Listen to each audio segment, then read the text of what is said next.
Ghotki district reporter Mohammad Malook Bhutto Ghotki लगी हिकु महीनो पहिरियां क़तल थियल नौजवान शमन अली महर जे क़ातिलनि पारां संदसि वारसनि खे केस तां हथ खणण जूं धमकियूं।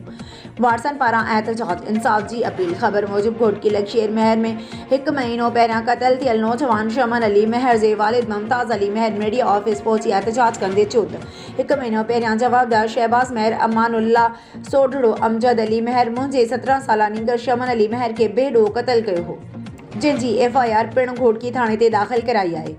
जॾहिं त ॿ जवाबदार शहबाज़ महर ऐं अमानुल्ला सोढड़ो गिरफ़्तार आहिनि। हाणे मूंखे सूमर सोढड़ो, वहीद महर, हिदायतुल्ला महर ऐं ॿिया केस तां हथ खणण लाइ मौतमार धमकियूं ॾेई रहिया आहिनि।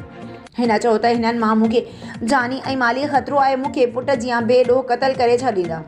उन मौक़े ते मक़तूल जे वालिद chief justice district and session जज IG Sindh, DIG Sukkur, SSP Ghotki समेत चूंडियल नुमाइंदनि खे अपील कई त ख़ुदा मुंहिंजे पुट जे क़ातिलनि खे सख़्त सज़ा ॾेई मूंखे तहफ़्फ़ुज़ फ़राहम कयो वञे ऐं मूंसां इंसाफ़ कयो वञे।